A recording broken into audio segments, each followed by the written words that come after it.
Kembali lagi bersama gue Fajar Aditya. Kali ini gue ada di channel Bukalapak, dimana gue pengen cerita horor di channel Bukalapak ini. Makanya ramein kolom komentarnya. Jadi pada kali ini gue tuh pengen cerita pengalaman Ardi, dimana di sekitar rumahnya itu terdapat pemakaman yang di area rumahnya itu ternyata ada rumah kosong tua yang terkenal angker di lingkungannya. Nah, di rumah kosong tua itu juga terdapat kuburan tuh ada dua di samping kiri dan kanan dari rumah itu. Katanya sih itu adalah makam dari kakek buyut sang penghuni rumah. Hingga Ardi ini ngalamin kejadian horor sendiri di rumah kosong tua tersebut saat dia lagi melakukan kerja bakti. Ya nanti kalian lihat sendirilah ceritanya kayak gimana. Sebelum gue lanjutin ceritanya, gue nggak tahu sih ketika kalian nonton video ini tuh udah PPKM level berapa. Tapi yang jelas, Bukalapak ini lagi ngadain diskon PPKM gede-gedean nggak masuk akal.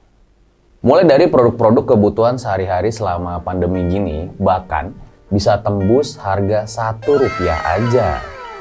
Mulai dari vitamin, daging, buah-buahan, dan lain-lain. Cukup ke link deskripsi aja buat beli barangnya. Dan jangan lupa pakai kode yang ini.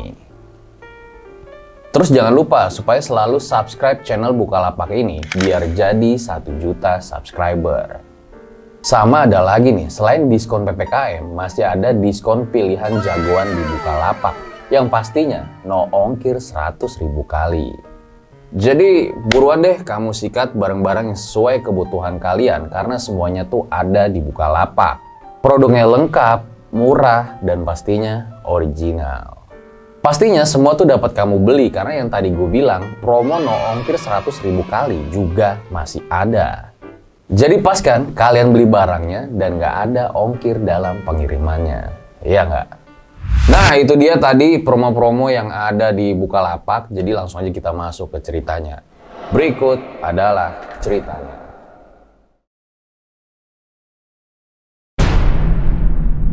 Sompralmu mengundangku datang ke arahmu.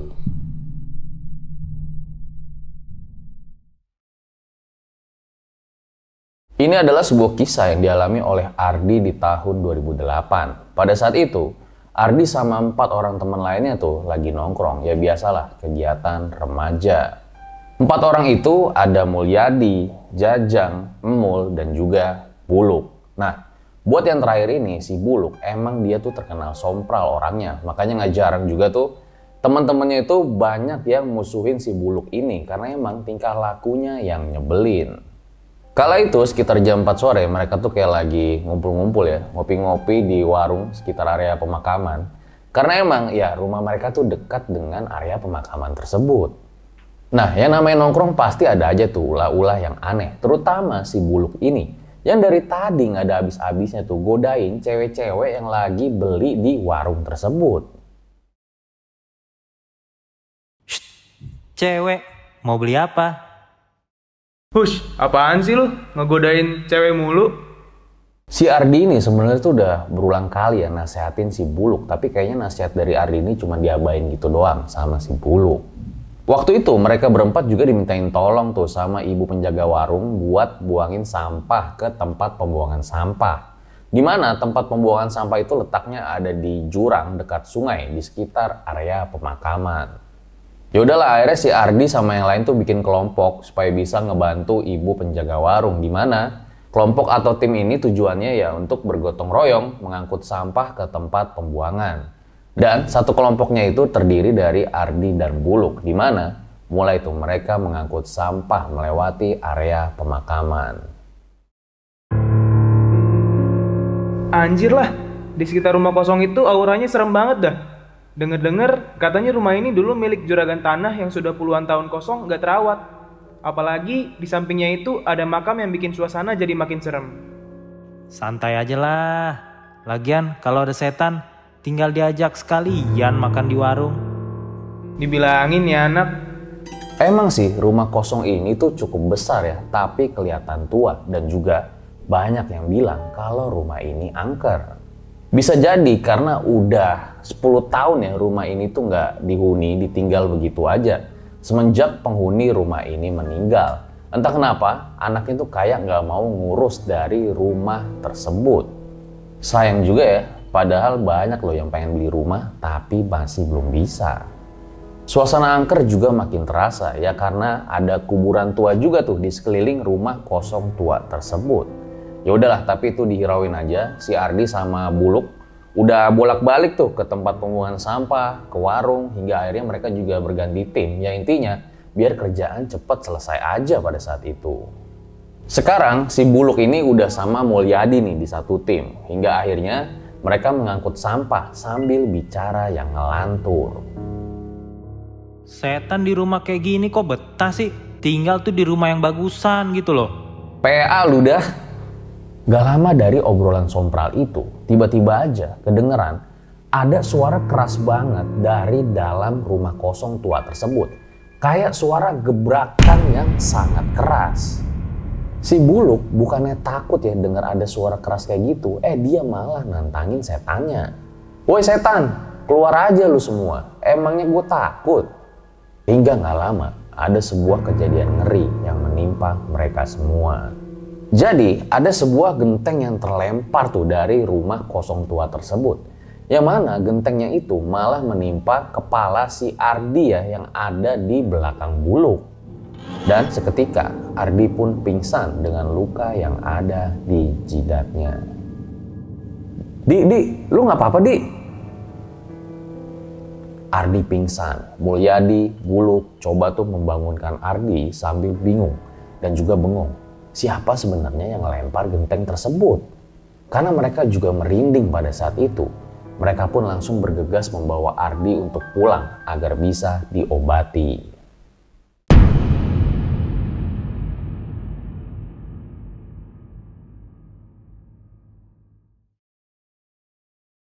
Malam harinya setelah kejadian itu, Ardi pun istirahat tuh di rumahnya. Sementara si Buluk, Jajang, Emul, sama Mulyadi tuh lagi ada di pos ronda buat ngejaga.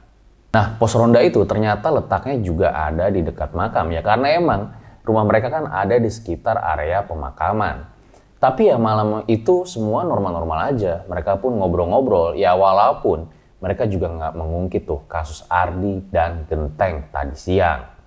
Semakin larut mereka tuh jaga sambil main kartu dan juga sambil makan kacang rebus ya, biar nggak pepet amat lah mulut gitu loh, sehingga ada yang dikunyah. Nah, ketika lagi main-main ini si Jajang tuh kayak perhatiin ya ke arah rumah kosong tua itu, yang mana memang sangat gelap karena nggak ada pencahayaan sama sekali. Jarak dari pos ronda ke area makam tuh ya kayak tadi gue bilang lumayan dekat, kira-kira 100 meteran lah jaraknya tuh. Nah, si Jajang ini yang lagi ngeliat ke arah rumah kosong itu tiba-tiba nggak sengaja ngeliat ada sekelebat bayangan yang lewat dengan sangat cepat, di mana bayangan hitam itu menuju ke area makam. Tapi karena Jajang ini orangnya cuek, jadi dibiarin aja tuh penampakan tersebut. Di tengah sunyinya malam ini mereka tuh masih terus bermain kartu ya di pos ronda, hingga akhirnya mereka semua tuh mendengar ada suara desisan di pos ronda.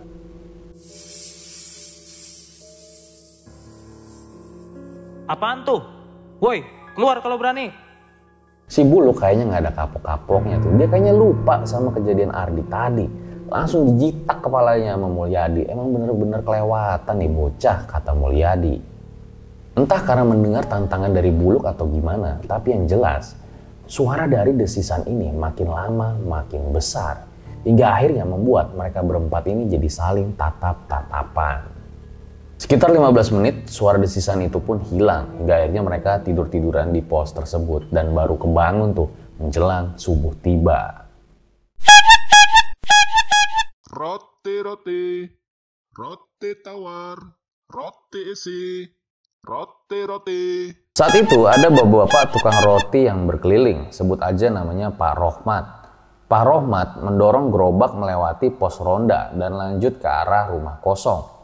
Sebelumnya, Pak Rohmat itu udah diperingatin ya sama Mulyadi supaya nggak lewat sana. Namun sayang, tidak digubris oleh Pak Rohmat. Dan bener aja, nggak lama Pak Rohmat ini balik terbirit-birit ke arah pos ronda. Sambil dia tuh teriak, katanya dia ngelihat ada penampakan macan besar di rumah kosong tua tersebut.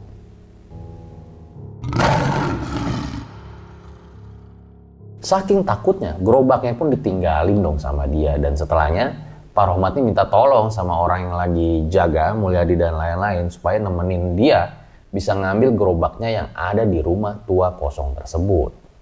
Ya iyalah, mata pencarian dia kan dari gerobak. Kalau gerobaknya hilang gimana coba?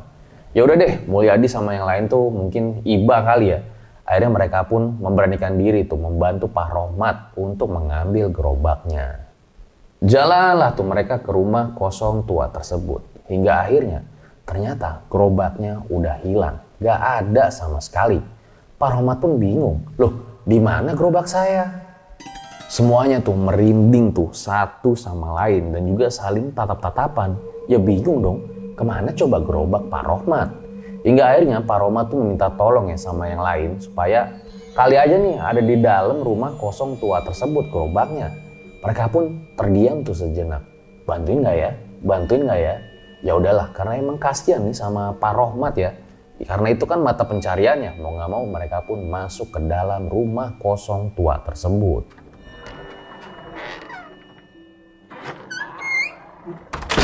Masuklah mereka semua ke rumah kosong tua tersebut. Hingga ketika Buluk dan Emul masuk, mereka tuh ngelihat ada bayangan di balik pintu. Yang ternyata itu adalah sosok pocong. Buluk dan Emul pun langsung ngibrit lari keluar. Jadi lucunya ini, mereka semua tuh kayak lihat penampakan yang berbeda-beda ya. Si Jajang ngelihat ada penampakan anak kecil yang lari sangat cepat ke arah belakang rumah. Dan pas dia lihat juga anak kecil itu, kepalanya malah copot, jatuh ke tanah. Semuanya syok, langsung lari keluar tuh. Dan pas di luar, mereka malah makin syok. Ternyata gerobak Pak Rohmat ini ada di luar. Semuanya bingung, kaget sekaligus senang juga kalau gerobak Pak Rohmat ini udah ketemu sekarang. Jadi kan Pak Rohmat bisa jualan lagi. Ya udahlah, mereka nggak mau ambil pusing dan nggak mau ngomongin tentang hal tersebut. Mereka langsung balik tuh ke arah pos ronda. Setelah sampai pos, mereka pun bersiap-siap ya karena memang udah subuh untuk segera pulang ke rumah. Dan setelahnya Pak Rohmat pun mengucapkan terima kasih tuh kepada Mulyadi dan lain-lain karena telah dibantu untuk mencarikan gerobaknya yang hilang.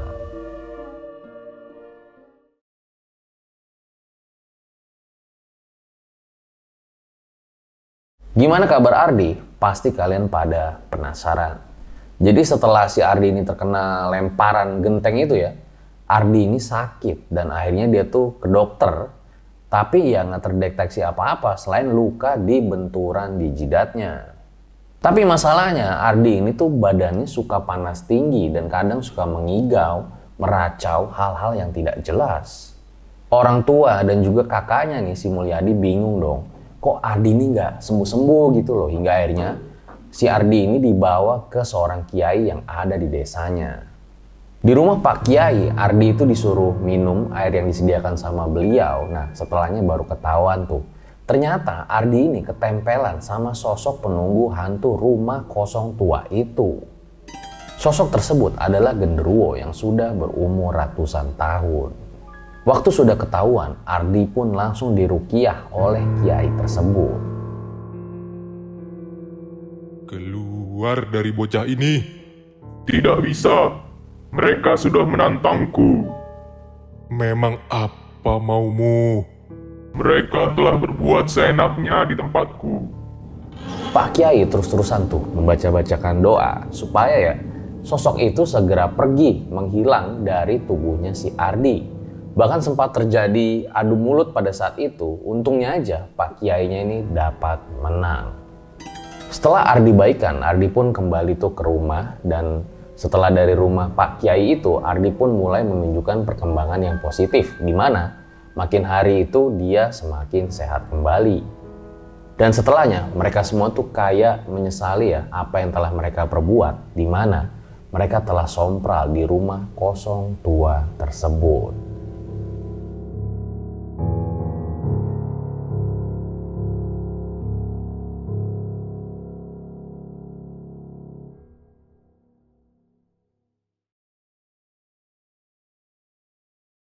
Itu dia guys tadi cerita Ardi di mana dia tuh mengalami kejadian horor di lingkungan rumahnya sendiri yang memang ada sebuah rumah kosong tua yang dikenal cukup angker di lingkungannya. Mungkin pelajaran yang bisa kita ambil adalah jangan takut sama setan, tapi ya jangan nyari gara-gara juga. Ya intinya dimanapun kita berada ya baik-baik aja lah ya, jangan nyari gara-gara. Gue rasa cukup demikian nih episode pada kali ini. Kalau misalnya kalian pengen lihat gue ada di Bukalapak lagi, komen aja di bawah nih yang banyak, biar gue bisa ada di channel Bukalapak lagi. Gue Fajar Aditya, RJ5, undur diri. Ciao!